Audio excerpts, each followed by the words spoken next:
¿Cómo anda la economía en nuestro país, fundamentalmente referido a su crecimiento? Escuchamos de parte del gobierno que Bolivia ha crecido en su economía, porcentajes aquí, porcentajes allá, y uno dice, a ver, no entiendo, o sea, ellos dicen que estamos creciendo, pero en realidad la situación es diferente. Entonces, por supuesto que hemos pedido a Miguel Amonsalve que esté con nosotros para que nos dé una orientación más clara de cómo se encuentra el crecimiento económico de Bolivia estos últimos años, o por lo menos de aquí hace unos buenos años atrás. ¿Cómo estás, Miguel? Muy buenas.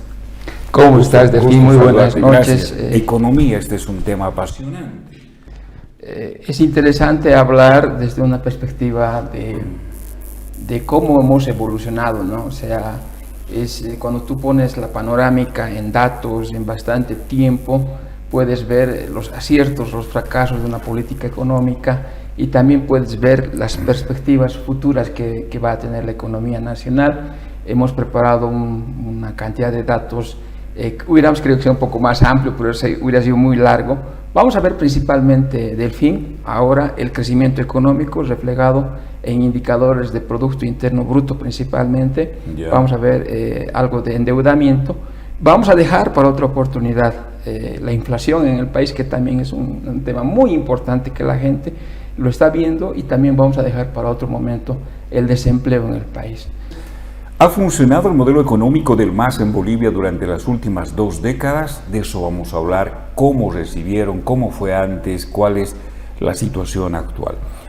Insisto, ¿cómo evoluciona nuestra economía? ¿Cómo está el crecimiento económico del país? ¿Qué es el Producto Interno Bruto para que la gente lo pueda entender? El Producto Interno Bruto no es nada más que la sumatoria de todo lo que produce un país, de todo lo que produce un peluquero, pasando por lo que produce un mecánico, pasando por lo que produce una gran empresa como francesa, como el APAS, todo lo que produce un país, eso es el Producto Interno Bruto, medidos en valores monetarios en un periodo determinado. O sea, todo lo que produce el país, eso es el Producto Interno Bruto. Ahora, el crecimiento del Producto Interno Bruto no es nada más que la tasa de crecimiento, o sea, en qué porcentaje está creciendo.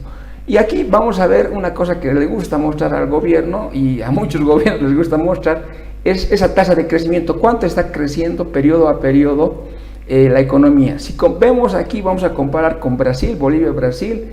La línea verde es el crecimiento de la economía brasilera. Como puedes ver, tiene bastante dinamismo, tiene bajadas muy abruptas, principalmente en la anterior década. Ha habido crecimientos negativos en Brasil, igual que en la pandemia. Bolivia, si puedes ver, tiene un crecimiento más positivo, valores que están rondando el 3, el 4%, hasta un 6% se ha dado. Obviamente también ha bajado en la época de la pandemia, mucho más que Brasil, pero si hacemos un análisis así a ojo de buen cubero, podemos sacar un promedio y decimos que Bolivia ha crecido más que Brasil en 3,73% desde el punto de vista porcentual. ¿Ya? Claro, porque ahí uno dice, wow, entonces Brasil es un limón al lado de Bolivia, y no es tan así. No es así, y Brasil tendría 2,16. ¿Y cómo podemos hacer entenderlo de mejor manera? Es como comparar el crecimiento de un elefante, que en este caso sería Brasil, y el ratón seríamos Bolivia. Analicemos desde esa perspectiva que la gente lo entienda, para que sea sencillo. Por ejemplo, un niño de 10 años sube en 2 kilos, analizando su peso, estaría creciendo en un 20%. En un 20%, 10 kilos, está subiendo 2 kilos, sería 20%. En una persona que tiene un sobrepeso grande, que tenga un peso de 100 kilos, esos 2 kilos representan apenas 2%. Si analizamos en términos porcentuales, el niño crece mucho más que la persona con sobrepeso. Pero en valores absolutos son lo mismo, pero en valores porcentuales no lo son. Así que hasta aquí podríamos decir que la economía nacional está muy bien. Pero si vamos a la siguiente diapositiva, que ya de alguna manera he explicado cómo está la situación, vemos la economía boliviana, que es la línea roja, pero esta vez en términos monetarios. Si te das cuenta, casi no se mueve, o sea, estamos hablando de miles de millones de dólares. Por ejemplo, la economía brasilera está aproximadamente en 1.92 billones. ¿Qué significa 1.92 millones? Después de la coma hay 12 ceros. Ya, ese es el tamaño de la economía el año 2022, o sea, es gigante la economía brasilera. Y la economía boliviana en el último periodo ha sido de 4.41 mil millones, o sea, 4.41 y ponle ahí seguido de ceros 9 nada más. O sea, la economía de Brasil es un gigante en comparación a nosotros, por eso no se ve casi que nos estamos moviendo, parece que no estaríamos haciendo nada en comparación a Brasil, pero ya esta vez en términos monetarios, no en términos porcentuales. Por lo tanto, muchas veces cuando nos hablan de un crecimiento de 5%, 6%, sería interesante también que nos digan cómo estamos en comparación a Brasil, a Chile, a Paraguay. ¿Y cómo ha evolucionado en términos más puntuales la economía en estos 35 años? Mira, la economía, vamos a ver una gráfica que siempre nos han mostrado la gente del gobierno, nos han mostrado dos periodos básicamente en la economía boliviana. Una economía antes de que ellos llegaron, ya, y una economía después del 2006 como una economía que está en franco crecimiento. Si te puedes dar cuenta aquí, si solamente nos vemos nuestra foto y no nos comparamos, parece que nos está yendo muy bien, pero cuando nos comparamos con Brasil o Chile o Perú, la situación no es tan halagüeña, ¿no? Pero analicemos primeramente lo que nos dice la gente del gobierno, la gente del MAS. Nos dice que cuando ellos han llegado han levantado la economía nacional, que son lo mejor del mundo. Por eso lo he dividido en dos. La parte naranja son los gobiernos anteriores al MAS, lo que ellos llaman los gobiernos neoliberales, y el azul es todos los gobiernos que ha estado el MAS en el poder. Como pueden verse, evidentemente hay una mayor tasa de crecimiento, una mayor pendiente de crecimiento desde el año 2006, es muy cierto. Hay cierto grado de estancamiento en el periodo neoliberal antes del 2006, pero tenemos que decir el por qué también, ¿no? Eso tiene una causalidad, no es que, y aquí la pregunta es, ¿el modelo económico, social, comunitario, productivo realmente funcionará o es otra cosa? Y aquí vamos a ver que no existe el modelo verdaderamente en la realidad por un motivo. Antes del año 2006 habían dos condiciones del fin. La primera condición es que el barril de petróleo en promedio costaba $24.50. Primer punto. En la época de los gobiernos neoliberales, antes del año 2005. En la época ya del MAS en el poder, el promedio ha sido de $75 el barril, $50 más. Ha triplicado. Ha triplicado. Ha habido periodos del fin que el petróleo ha costado a 125. A partir del precio del petróleo se define el precio de gas de exportación, por si acaso. Así. Ya, o sea que han tenido mayor cantidad de recursos desde el punto de vista del precio. Desde el punto de vista del volumen o la cantidad de hidrocarburos que han ido a vender. En la época de los gobiernos neoliberales, el 99-2000, recién ha comenzado el funcionamiento del gasoducto Bolivia-Brasil. Los primeros años se han mandado muy poco gas. A partir del año 2006-2007, a partir del crecimiento exponencial que tuvo Brasil, ya se han comenzado a consumir ingentes cantidades de gas que vamos a ver a continuación, ya. Y por tanto, ¿cuál es la explicación para el boom económico? Precios del gas mucho mayores, volúmenes de consumo o de venta, de exportación, perdón, mucho mayores en comparación a los gobiernos anteriores al MAS. Y lo vamos a ver. Ahora, la pregunta, perdón que te corte, la pregunta es, ¿hubiese entrado el MAS, el menos o cualquiera, hubiese tenido esta economía? Es cierto. ¿No es? O sea, no es que como entró Evo Morales y el MAS, la economía ha subido porque ellos han hecho algo. Eso es mentira, ¿sí? Muy cierto, y eso me ha traído para qué hacer esta exposición. Hay mucha gente que cree que en el gobierno del MAS y principalmente en el gobierno de Evo Morales, él ha sido el hombre de la varita mágica, el hombre donde ha hecho que la gente reciba doble aguinaldo, que haya más carreteras. No, lo que él ha hecho básicamente es recibir una chequera más gruesa que lo que recibían los otros gobiernos, y lo que él ha hecho ha gastado ya, cosa que debía gastarse, pero a ver, tenemos que tener mucho cuidado en esto. Han habido otros países que han recibido esta situación y en vez de haberlo gastado, lo han ahorrado y ahora están viviendo... O lo han invertido. Y lo han invertido pero de no mejor lo han manera. gastado, porque esa es la diferencia entre el gasto e inversión. Claro, ¿sí? pero hay unos que han ahorrado, lo tienen en dinero, y los ahorros, o sea, las ganancias, los intereses propiamente dicho, del fin, ¿qué hacen con eso? Noruega, por ejemplo, es un claro ejemplo, ha creado un fondo y de los intereses con eso está financiando el gobierno noruego. Pero en el caso de Bolivia, se han hecho carreteras que era necesario hacer, pero se han hecho también otras cosas que nada que de ver. fútbol, Museos, se han hecho dado bonos. sobreprecios en muchas obras que 2 o 3 veces hay que hacer, o sea, se ha dilapidado el dinero. Ahora vamos a ver para que la gente... La corrupción. La corrupción es La corrupción, por supuesto, filtra mucha plata que debía a otro lado. Aquí está lo que te decía, la renta del gas. Si tú te fijas, antes del año 2005, 2006, la renta gasífera era reducidísima. ¿Y qué ha pasado? Ha llegado a una cúspide en el año 2013-14 de más o menos 5.400 millones de dólares, reitero, 5.400 millones. O sea, han tenido una chequera mucho más grande. Esto no es modelo económico, social, comunitario, productivo. Por eso hubiese entrado cualquiera. Es cuestión de suerte. Tal vez lo mejor que haya hecho, y eso hay que reconocer al movimiento, al socialismo, es haber cambiado la fórmula del 82-18. Discrepo contigo, yo también pensaba lo mismo. A ver, dime por qué no. Antes de eso, Perdón, pongamos en contexto. Antes, estamos diciendo las transnacionales, las llamaremos así. Las transnacionales se llevaban el 82% y dejaban para Bolivia el 18%. Llega Evo Morales y dice, no, eso va a tener que ser al revés. Y todos decían, wow, si es así, todos van a escapar, y no escaparon. Ese es el contexto.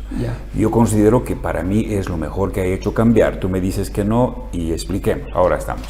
Perfectamente. No lo hizo, el que lo hizo fue Ormando Bacadíes, eso está en todos los periódicos. El cambiar está bien, solo que no fue obra de Evo Morales. No fue. Ni del MAS. El segundo elemento que estaba en la norma, en la propuesta de Ormando Bacadíes, eran los costos recuperables. ¿Por qué hay esa? Porque muchas veces decimos, nos explotan las transnacionales porque se llevaban 82%. Dentro de ese 82% estaba incluido los costos recuperables. Este tipo de negocios asumes demasiados riesgos. Hay muchas veces que perforas y no encuentras nada. Eso tiene que ser justificado con ese 82%. Lo que se ha hecho básicamente es lo siguiente. Dicen 18 para ustedes, 82 para Bolivia, decimos, ¿no? Pero dice una parte en la norma, hablan de costos recuperables. ¿Qué quiere decir? Inviertes, si no encuentras nada, te devuelven. El gobierno boliviano te va a pagar por cada inversión que tú hagas, o sea que es una relación de 50-50, más o menos. Pero eso también ha tenido otro elemento del fin, es el siguiente, que muchas empresas no les ha gustado eso y han dejado de invertir. ¿Para qué voy a gastar? ¿Para qué? Prefiero que maduren nomás estos mercados, me estoy arriesgando y no me va a pagar, no me va a devolver como me debe devolver, porque este tipo de negocios... Ese es el resultado de ahora. Por eso no tenemos gas. Por eso no tenemos gas ahora, ¿no es cierto? Porque nadie quiere invertir bajo estas condiciones. Ya, de acuerdo. Volvemos al tema. A ver, volvemos a la gráfica, 5.000 millones de dólares. El que se fue el 2008, el 2000, nada, inclusive el 2006, 1.700, inclusive el 2005 diría yo. El 2005 estás hablando de 1.200. O sea, antes los gobiernos neoliberales recibían hasta 1.200, 1.700. Después empiezan a subir a 2.000, casi 3.000, bajan un ratito, suben y llegan a 5.400, 1.409. O sea, es harta plata, es hartísima plata. Y esto no tiene nada que ver con lo que está en la Constitución, la economía comunitaria y todo el verso que nos dice el MAS. Se ha impulsado, o sea, uno de los elementos para haber tenido un crecimiento económico de Bolivia ha sido por la renta gasífera. Pero no es solamente que la renta del gas le ha ayudado a Bolivia a tener ese Producto Interno Bruto mayor que en otros periodos. El otro elemento, si me pueden acompañar, claro, es el hecho de la deuda. el endeudamiento, el uso de la deuda, ¿no? Como tú te puedes fijar, algo que hay que reconocer a los gobiernos neoliberales y también criticable al mismo tiempo, eran bastante rudos, bastante, llamaremos, austeros en el ámbito de no gastar mucho, de no endeudarse mucho, conociendo la historia del periodo 82-85, que ha sido un periodo de sufrimiento para Bolivia. No se prestaba mucho dinero, ya el endeudamiento era menor a los 7.000, 8.000 millones de bolivianos. Y aquí hay un elemento que muchas veces nos olvidamos. En el gobierno del 2002 hasta el 2004-2005 se buscó la condonación de parte de la deuda, y esa condonación no llegó para esos gobiernos, llegó a posteriori, o sea, llegó para el 2006, 2007 y 2008. Por eso puedes ver, por ejemplo, que la deuda externa se reduce en un periodo del año 2007 y 2008 en el gobierno del MAS, no por una tratativa del MAS, sino por el hecho de que había una condonación. Pero aquí lo llamativo es que si tú te fijas, hay una relativa manejo de la deuda austero, podemos decir, desde el periodo de los 90 hasta aproximadamente el 2008-2009, y a partir del 2009 vemos un crecimiento exponencial de la deuda interna y la deuda externa. La deuda externa, ahorita la deuda, antes de los gobiernos neoliberales, la deuda externa estaba por debajo de de la deuda total pública, o sea, la sumatoria de ambos, estaba por debajo de los 8.000 millones de dólares. Yeah. Actualmente, al año 2022, estamos hablando de un endeudamiento de aproximadamente 34.000 millones. ¡Wow! O sea, estamos hablando de que 5 veces más. 5 veces más. 500% ha crecido nuestra deuda, las dos sumando, claro. Nuestra deuda interna y externa. Claro, para explicar, por eso el Producto Interno Bruto, en síntesis, se ha financiado con mayor renta gasífera y por el otro lado con mayor endeudamiento. O sea, han habido dos fuentes que han permitido levantar, subir el Producto Interno Bruto. Por eso veíamos bastante inversión pública y gasto público. ¿Qué son las reservas internacionales? Contextualizaremos. Yeah. ¿Y qué es la deuda externa? La deuda externa sabemos muy bien que es la deuda con países y con organismos multilaterales. ¿Qué es una reserva internacional? Para que la gente lo entienda, es la diferencia positiva de ingreso menos costo o ingreso menos gasto. En otras palabras, tus ahorros, los ahorros del país, se llaman reservas internacionales. Perfecto. Como podemos ver, las reservas internacionales llegan a su punto máximo el año 2014 con más de 15.000 millones de dólares. ¿Por qué estas reservas internacionales tan elevadas? Producto de la renta del gas. Esa renta del gas no la gastan completamente y se va a quedar, y va a haber gran cantidad de reservas internacionales en el país, ¿ya? Y vamos a ver a partir del año 2015, que es el periodo de inflexión, donde comienza a bajar la producción de Bolivia. ¿Ya? Y el precio. Y el precio también. Son las dos cosas. Cantidad y precio comienza a bajar y comienza a utilizar para seguir moviendo la economía, para que no se note que hay problemas en la economía, comienzan a recurrir a las reservas internacionales para no frenar la economía boliviana. Y mira cómo comienza a bajar radicalmente. O sea, empieza a gastar tu ahorrito. El ahorro para seguir manteniendo la fiesta. Claro, sí. Buen detalle. Para seguir manteniendo la fiesta tienes que a los ahorros. A los ahorros. Y eso es como que te comes el capital, tu capital, una cosa así. Tus ahorros, y vas a tener problemas cuando haya una contingencia. Exactamente. Y por el otro lado, la fiesta continúa, no se nota el problema en el país con endeudamiento. O sea, he utilizado... Son dos cosas entonces, o sea, para mantener tu fiesta, estás echando mano a tus ahorros y te estás prestando plata, ¿sí? Claro. Así es. Ahora, aquí en economía siempre hay un límite. O sea, hay un momento que te vas a decir, señores, ya no les puedo prestar más, están ya a cierto, ustedes son pequeños, hasta aquí nomás llega su economía, hasta aquí más, y si quieren más préstamos, a otro interés. Y en las reservas internacionales, no puedes generar reservas internacionales porque no tenemos superávit fiscal. ¿Qué quiere decir? Que los ingresos del país sean mayores a los gastos, porque ahora 10 años que estamos viviendo en un déficit fiscal, que quiere decir que los gastos son mayores que nuestros ingresos, por lo tanto tenemos que recurrir a endeudamiento para equilibrar nuestra balanza fiscal. Hemos vendido a buen precio, hemos vendido mucho más gas. Hoy, complicado, porque no hemos hecho lo que hemos dicho, hemos no hemos dejado de explorar, incentivar la inversión privada. Hoy tenemos menos gas y el precio es mucho menor. Complicado por estos días que ha pasado, porque hoy ya ni siquiera le vamos a vender gas a la Argentina, que además, dicho de paso, seguramente lo vamos a... Por eso, el crecimiento como tal de la economía no es, o sea, tuvo alguien plata, o sea, a ver, el del barrio no es rico, sino que ha tenido plata, lo ha despilfarrado, sigue siendo pobre. ¿De acuerdo? ¿Ese es el razonamiento para que la gente entienda o hay algún otro elemento más para...? Es que no es sostenible en un elemento, yo le voy a dar otra cuestión también, es como una persona se hubiera encontrado una billetera, una billetera y no bueno, vamos a suponer que se lo hagas a la billetera. Y había dentro de esa billetera $30,000, lo estamos inventando. Yeah. O sea, y como no le ha costado nada, pues lo gasta. Y en algún momento no va a cambiar su situación mucho. O sea, va a cambiar algo, no podemos decir que no. Pero en algún momento se van a acabar esos dineros, ya porque no es fruto de... Y sigue siendo pobre. Sí, por eso, lo ha gastado y sigue siendo pobre. Vamos a ver más adelante que el crecimiento de Bolivia, ya el crecimiento del país, es muy reducido, muy pequeño si comparamos con otros países. Aquí podemos desentrañar... lo que te he dicho, mira, seguimos siendo los más pobres. Claro, pero en comparación a nosotros mismos hemos mejorado algo, si analizamos históricamente, ¿no? Pero seguimos siendo los vecinos más pobres del barrio, ¿no? Exacto. Siempre lo hemos sido los últimos. Nos hemos encontrado la billetera, lo hemos gastado todo y seguimos siendo pobres. Hemos subido algo, está bien, pero en ese periodo, o sea, en ese tiempo nada más. Después ahora vienen las vacas gordas y las flacas, se acomoda a esta realidad.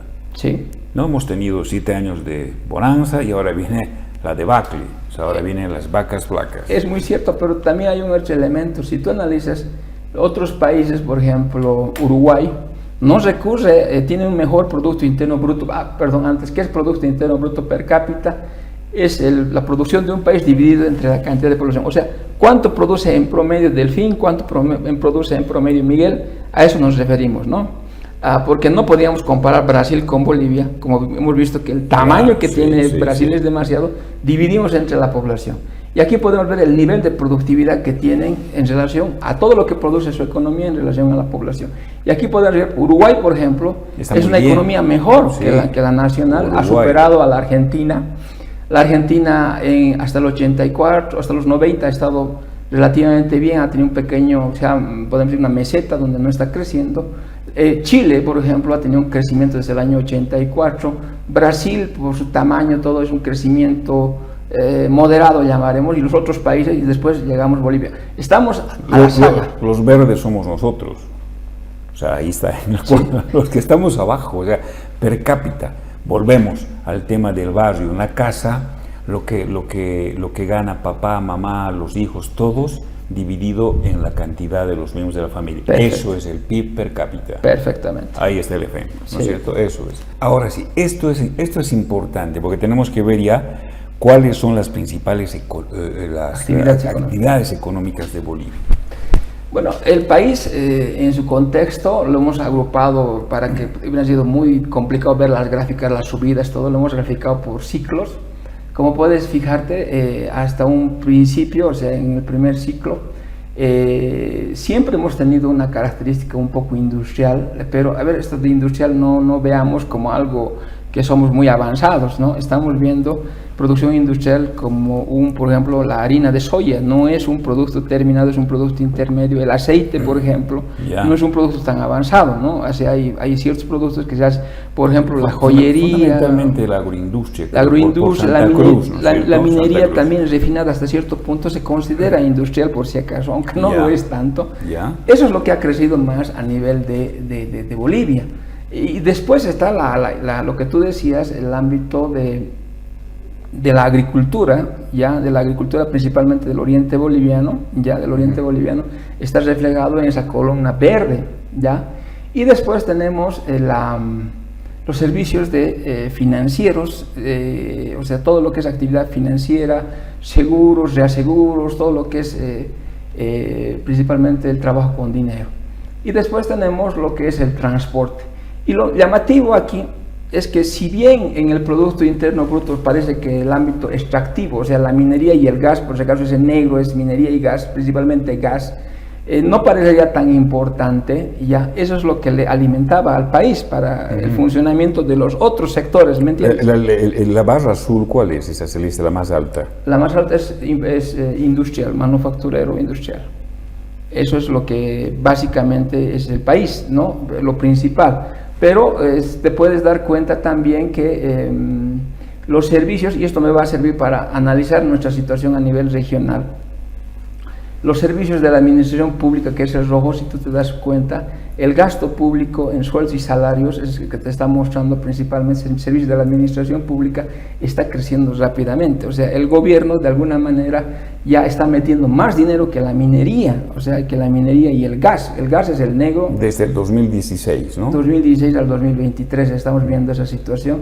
O sea, hay más funcionario público que vender gas. Claro, minería. más movimiento económico en el aparato productivo, Sí. pero en el aparato gubernamental que en el ámbito del gas. O sea, de alguna manera esto es algo llamativo. Después tenemos otros tipos de actividades económicas, pero hasta aquí yo quisiera que contextualicemos lo siguiente. En otros países, ¿cómo es la situación? ¿Qué es lo que realmente mueve? Es el sector servicios principalmente. Yeah. Que en servicios tienes principalmente creación de tecnologías, softwares, todo este tipo de cosas. El ámbito de servicios básicamente ya no tanto productivo, ya no tanto tan agrario, porque también tenemos el ámbito agrario que estamos trabajando todavía con animales en algunos lugares, principalmente en Occidente, con un trabajo manual, o sea que no ha cambiado nada. Es el único lugar que ha cambiado con una agricultura más intensiva es Santa Cruz, parte de Cochabamba y en algunos lugares del país. Lo demás sigue siendo rudimentario, ¿no? Ahora, mira, perdón, otro paréntesis, perdón que te corte. Yo la verdad pensé que el Producto Interno Bruto fundamentalmente, o sea, la mayor cantidad de ingresos era del gas. Y aquí estamos viendo que el gas y la minería es la barra negra, eso es lo que tú me has dicho, y que la celeste es la más alta que están ahí, es la agroindustria, todo lo que hemos venido diciendo. O sea, de alguna manera ahí veo esperanza para el país. No necesariamente. A ver, por eso, eso quiero que me expliques, porque mira, ha subido 6.000, hemos llegado a 7.800 en la gestión 2016-2023. O sea, uno dice, wow, entonces estamos bien con el tema de nuestra industria. A ver, este dato es importante que lo aclare. A ver, es como en tu familia habría alguien ¿ya? Que tendría relación con afuera. O sea, tendrías, digamos, un pariente que está fuera de Bolivia. ¿Ya? Y él tiene una relación comercial, pero no le pagan en bolivianos, le pagan en dólares o en euros, vamos a suponer, o en cualquier otra moneda internacional. Eso mandan a tu hogar y en tu hogar no se van a quedar con eso, van a producir, pero no pueden usar esa moneda, ya van a tener que cambiar, ¿no? Y mueven otras cosas, producen otras cosas, ¿no? Actividad agraria, actividad minera, otras actividades industriales, todo, mueven. Ahora, es importante esa relación del gas porque permite alimentar a los otros sectores, ¿ya? Te permite, o sea, ¿cómo logras tú comprar maquinaria, por ejemplo, para las industrias? Necesitas dólares, necesitas dólares. ¿Cómo consigues tu relacionamiento comercial con el extranjero? Y desde la perspectiva de la industria principalmente, no tiene tanto relacionamiento, a no ser la cierta minería que hay industrial, ¿ya? Después no, y el ámbito de ciertos productos agrarios, o sea, de lo de Santa Cruz. Pero aquí hay un elemento importante que es el gas que ha desaparecido, esa conexión con el exterior no la tienes, o sea, te va a ser más dificultoso, básicamente. Por eso también no hay dólares, digamos. Por eso también no hay dólares, y obviamente hay otros elementos de especulación. Se cae, se muere el gas, que también está pasando. O sea, ¿cómo vamos a generar, cómo vamos a ir metiendo más platita, ¿no es cierto?, ya no para la fiesta, sino para sobrevivir? ¿Qué hacemos? O sea, eso está complicado. O sea, ¿tú crees que puede haber una inflexión con el nuevo presidente? Todo eso depende de quién gane la elección. O sea, eso, si va a ganar el MAS, de hecho, que vamos a seguir manteniendo la dependencia de los recursos naturales. Pero ninguna economía, y está demostrado ya en bastantes estudios, que ninguna economía funciona cuando está basada principalmente en materias primas y en recursos no renovables. La idea es ponerle valor agregado industrializando las cosas. Tienes que utilizarlo como una parte. Ese es el gran problema que ha tenido este gobierno. Los gobiernos anteriores al MAS eran gobiernos que han tenido muchos problemas. Ha habido corrupción, es innegable que ha habido corrupción, pero no a estos niveles. Ha habido corrupción, pero tenían una característica: estaban buscando una mayor diversificación económica, o sea, tener más cartas a que jugar.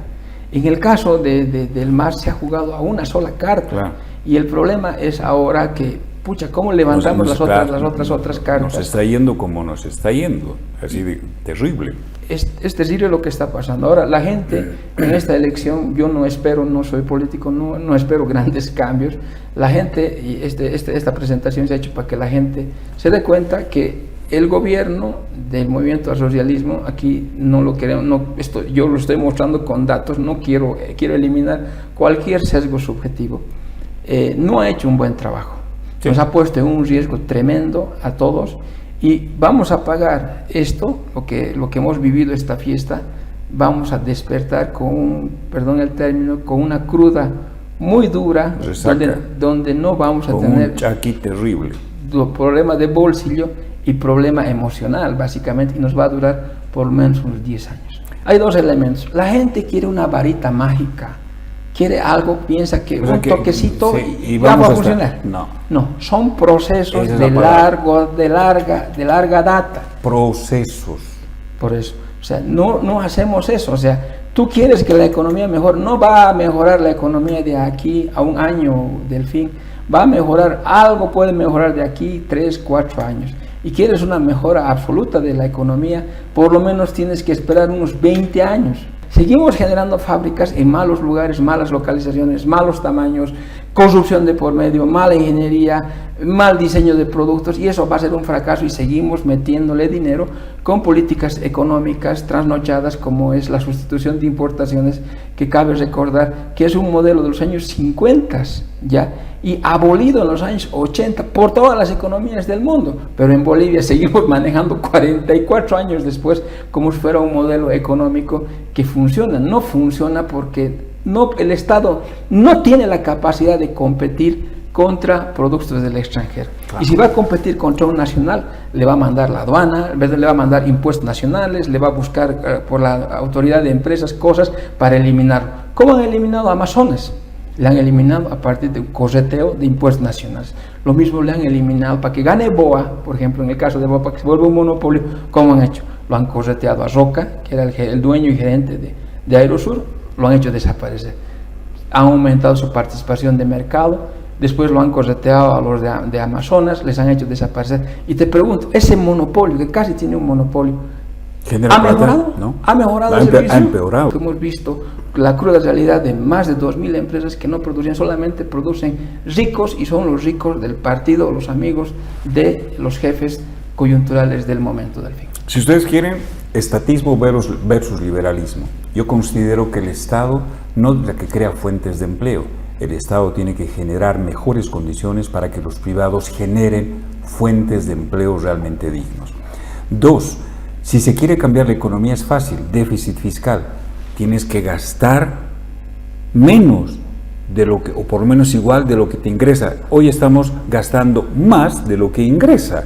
O sea, si en casa se gana 1.000 luquitas, 1.000 bolivianos, nosotros nos estamos tirando la fiesta 2.000. No se puede, hay que bajar eso.